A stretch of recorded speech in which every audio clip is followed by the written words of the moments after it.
আর ওই কমবখ্ত নারায়ক হতভাগা দুর্ভাগা কপাল পুরা রসুলের সামনে তুতু নিক্ষেপ করে করে কথা বলতেছে। এক পর্যায়ে এই অবস্থা দেখিয়া রসুলের মনটা ভেঙে চুরমার হয়ে গেছে। রসুলের মনটা ভেঙে চুরমার হয়ে গেছে। আল্লাহ রসুলের চোখ দিয়া টপ টপ করে পানি পড়তেছে। রসুলের চোখ দিয়া টপ টপ করে পানি পড়তেছে। আল্লাহর পয়গম্বর সাল্লাল্লাহু আলাইহি ওয়াসাল্লাম ডাক দিয়ে বলে, উকবা তুই কামটা কি করলে? উকবা কামটা কি করলে? গতকাল কালিমা পড়ে জান্নাতের সার্টিফিকেট গ্রহণ করলে, আজকে তুতু নিক্ষেপ করে জাহান্নামে হয়ে গেলে। উকবা কামটা কিন্তু ঠিক করিস নাই। আল্লাহর পয়গম্বর সাল্লাল্লাহু আলাইহি ওয়াসাল্লামের চোখ দিয়া টপ টপ করে পানি পড়তেছে। আল্লাহর নবী কান্নাকাটি করতেছে। ওই মুহূর্তে আল্লাহ তাআলা জিবরাইলকে প্রেরণ করে, জিবরাইল যাও আমার বন্ধুকে বলো আমার বোনের চোখের পানি মুছে ফেলে। রাসূলের চোখ দিয়ে বেদনার পানি পড়তেছে। এক পর্যায়ে আল্লাহ তাআলা জিবরাইল যাও আমার বন্ধুকে বলো আমার বোনের চোখের পানি মুছে ফেলে, আমার বন্ধু যেন চোখের পানি মুছে ফেলে। আল্লাহ তাআলা আয়াতে কারিমা নাযিল করলেন, যে আয়াতে কারিমা আমি আপনাদের তেলাওয়াত করছি। আল্লাহ তাআলা বলতেছেন, ওয়ায়াউমা ইয়া'আদু যালিমু আলা ইয়াদাইহি ইয়াকুল ويوم يعض الظالم على يديه يقول يا ليتني اتخذت مع الرسول سبيلا يا ويلتى ليتني لم اتخذ فلانا خليلا। আল্লাহ তাআলা বলে, ও বন্ধু আপনি কোনো চিন্তা করবেন না, আপনার সামনে তুতু ফেলছে, আপনার মুখে তুতু ফেলছে, আমি কাল হাসরের ময়দানে ওর অবস্থা এমন করব।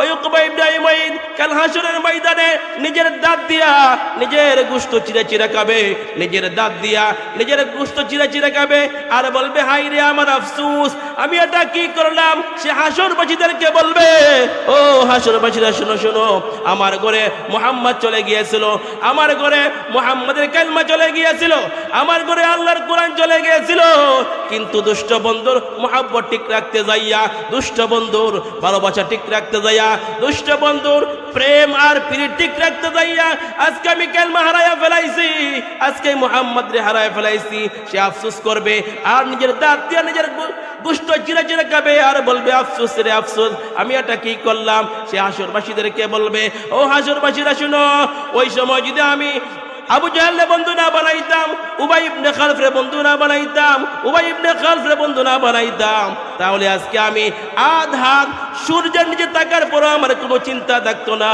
আমি মুহাম্মাদের হাতটা ধরিয়া জান্নাতে যাইতে পারতাম। এই আফসোস করবে।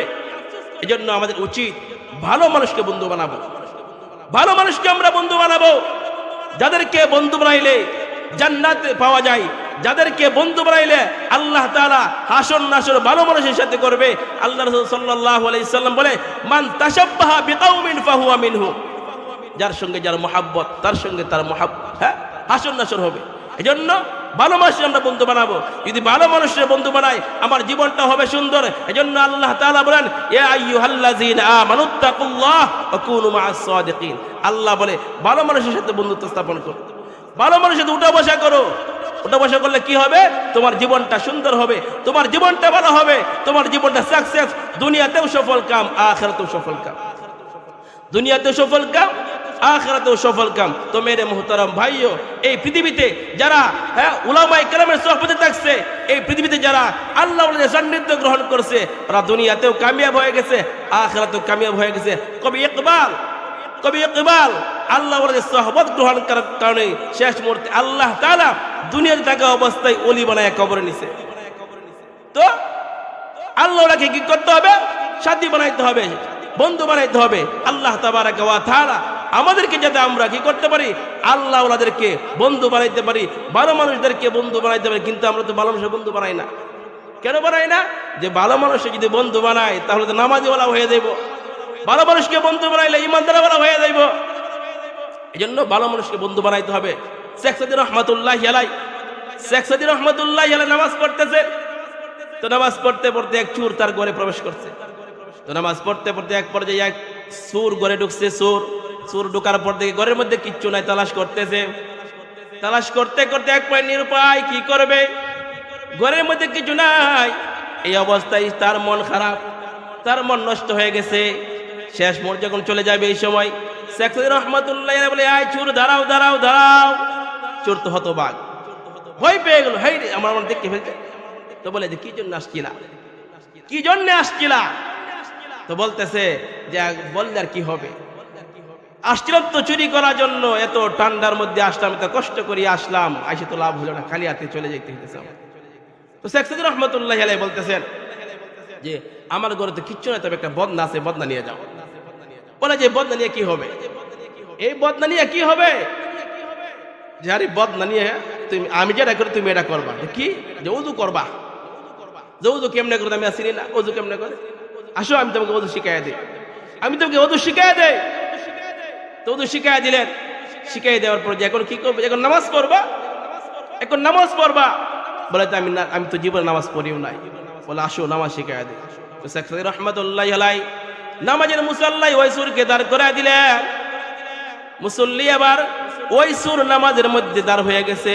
এবার শেখ সাদি বলে আল্লাহ, আমার কাম ছিল তোমার পথ হারা বান্দারে, তোমার পথভ্রষ্ট বান্দারে আল্লাহ, হ্যাঁ, খারাপ কাজ থেকে ফিরাইয়া তোমার মধ্যে দাঁড় করা দিয়ে আল্লাহ, এখন তুমি তাকে হেদায়েত দিয়ে দাও। ওই সুর সেজদার মধ্যে পড়ে গড়াগড়ি করতেছে আর বলে মালিক আমার জীবনটা বরবাদ করে ফেললাম, জীবনটা নষ্ট করে ফেললাম। ও আল্লাহ, সারা জীবন অন্যায় করছি, সারা জীবন অপরাধ করছি, সারা জীবন মানুষের হক নষ্ট করছি মালিক, কিন্তু কোন তোমাকে ভয় পাই নাই। আজকে শেষ মুহূর্তে একজন তোমরা ওলির কাছে ধরা খাইলাম। ও আল্লাহ, যে নামাজ শিক্ষা দিল এই নামাজ আর জীবনেও আমি ছাড়বো না। এজন্য ভালো মানুষ কি বানাইতে হবে? বন্ধু বানাইতে হবে। ভালো মানুষরা বন্ধু বানাইতে হবে। তো আমি যে আয়াতে কারিমা তেলাওয়াত করছিলাম, এই আয়াতটা শুধু উকবার জন্য নাজিল হয় নাই, এই অপরাধ যারা করবে, এই অপরাধ যারা করবে। এখন তো মনে করেন আম্বিয়ায়ে কেরাম নাই, উলামায়ে কেরাম আছে, যারা হক্কানি উলামায়ে কেরামদেরকে গালিগালাজ করবে, যারা হক্কানি উলামায়ে কেরামকে ক্রিটিসাইজ করবে, তামাশা ঠাট্টা বিদ্রুপ করবে, এই আয়াত কিন্তু ওদের জন্য। উকবা ইব্রাহিম যেরকম রাসূলের সামনে বেয়াদবি করছে, রাসূলের সামনে বেয়াদবি করছে, রাসূলের মুখে থুতু নিক্ষেপ করছে, রাসূলের সামনে থুতু নিক্ষেপ করছে, এই আয়াতটা শুধু উকবার জন্য নাজিল হয় নাই। যারা এই অপরাধ করবে তাদের এই অবস্থা হবে। তারা কি করবে? হাসরের ময়দানে নিজের দাঁত দিয়ে নিজের গোশত চিরা চিরা খাবে, নিজের দাঁত দিয়ে নিজের গোশত চিরা চিরা খাবে আর বলবে হায় হায় কি করলাম। এখন তো বুঝে আসে না। এখন যদি আমরা বলি যে উলামায়ে কেরাম শরণাপন্ন হন, নামাজ পড়েন, আল্লাহর হুকুম মানেন, রাসূলের তরিকা চলেন, দুনিয়াতেও শান্তি আখিরাতেও শান্তি, এখন ভালো লাগে না। কত সময় নষ্ট করতেছি আমরা, কত সময় নষ্ট করতেছি। এই সময়ের মূল্য এখন বুঝে আসবে না, কবরে গেলে বুঝে আসবে। আর কবরে গেলে বুঝে আসলে কোনো কাজ হবে না। এটা এমন একটা জায়গা যেখানে যাওয়ার সুযোগ আছে কিন্তু আবার কোনো সুযোগ নাই। দুনিয়ার সময় যে কি দাম এটা বুঝে আসে না। এক আল্লাহর বান্দা কাশওয়ালা, এই পৃথিবীতে আল্লাহ তাআলা এমন কিছু মানুষ সৃষ্টি করছে, এমন কিছু মানুষ আল্লাহ তাআলা বানাইছে যারা চক্ষু বন্ধ করলে জান্নাত তাদের সামনে ভেসে ওঠে। সুবহানাল্লাহ বলে।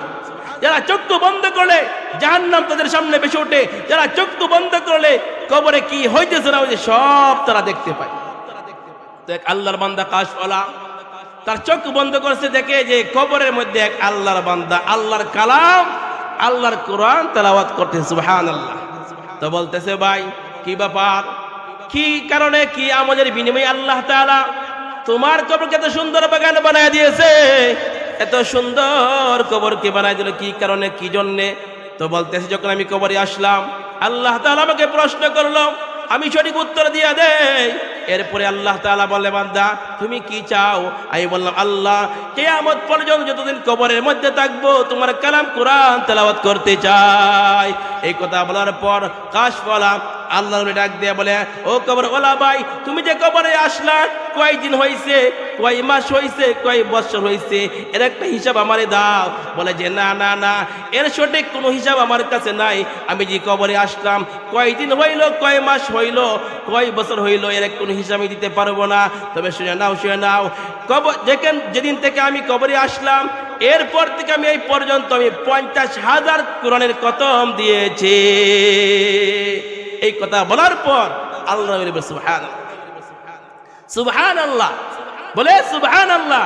তো সুবহানাল্লাহ বলার পর কবরওয়ালা বলে ভাই এই যে আপনি সুবহানাল্লাহ বললেন, আপনি যে সুবহানাল্লাহ বললেন, এই সুবহানাল্লাহর সওয়াবটা, এই সুবহানাল্লাহর নেকিটা আমার দিয়া দেন, আর আমি যে 50,000 খতম দিয়েছি এর বিনিময়ে আপনি নিয়ে নেন, এর বিনিময়ে নিয়ে নেন। আর আপনি যে একবার সুবহানাল্লাহ বললেন এর বিনিময়ে আমরা দিয়া দেন। আল্লাহর ওলি বলে কারণ কি? কারণ কি? বলে এই যে আপনি যে একবার সুবহানাল্লাহ বললেন, এই একবার সুবহানাল্লাহ বলার খাতিরে আল্লাহ তাআলা আপনার জন্য জান্নাতের মধ্যে একটা খেজুর গাছ লাগা দিয়েছে। সুবহানাল্লাহ। এই যে খেজুর গাছের কত লম্বা হবে? অন্য এক riwayat মধ্যে রাসূল বলেন যে গাছটা হবে, এই গাছটা লম্বা কত জন্য, এই গাছটা এত চওড়া হবে, এই গাছের চায়ের মধ্যে যদি একটা যুবককে ছেড়ে দেওয়া হয় আর ওই যুবক যদি একটা ঘোড়া নিয়ে আপনার দৌড়াদৌড়ি করে, তাহলে 500 বছর পর্যন্ত দৌড়াদৌড়ি করলে এরপরে ছায়া শেষ করতে পারবে না। আল্লাহু আকবার। তো বলতেছেন যে তুমি যে একবার সুবহানাল্লাহ কইছো, এই সুবহানাল্লাহর সবটা, এই সুবহানাল্লাহর বিনিময়টা আমার দিয়ে দাও, আর হ্যাঁ আমার 50,000 কোরআনের খতমের সবটা তুমি নিয়ে নাও। বলে কারণ কি? কারণ হলো যে এই কবরের মধ্যে যতই নামাজ পড়ি, যতই জিকির করি, যতই তেলাওয়াত করি, কোনো সওয়াব হয় না। কাম আছে কিন্তু বিনিময় নাই, মূল্যায়ন নাই। আপনি যে সুবহানাল্লাহ বললেন এর জন্য আপনার কি করছে? জান্নাতের মধ্যে একটা খেজুর গাছ লাগাইছে। সুতরাং ও ভাই দোস্ত বুজুর্গ, এই সময়ের দাম যে কি মূল্য এটা কবরে গেলে বুঝে আসবে। কবরে গেলে বুঝে আসবে। হ্যাঁ, আমরা মনে করতেছি যে লম্বা হায়াত শেষ করতেছি, হ্যাঁ ঘন্টার ঘন্টা সময় চলে যাইতেছে। মসজিদে দেখবেন গরিব টাইমের দিকে একবার তাকায়, আবার কোন সময় দেখবেন ইমাম সাহেব আইছে কিনা, মানে ইমাম সাহেব আসার আগে দেখবেন তারা আইছে গা। মানে এত ওদের সময়ের গুরুত্ব। ঘন্টার ঘন্টার সময় বাজারে কাটাইতেছে, ঘন্টার সময় চার দোকানে কাটাইতেছে, কিন্তু কোনো খবর নাই, কোনো খবর নাই।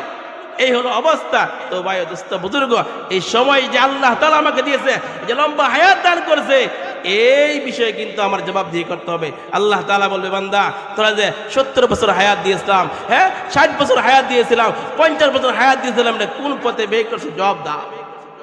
কোন পথে ব্যয় করছো জবাব দাও। এদিকে তো আপনি আমি আটকে যাব।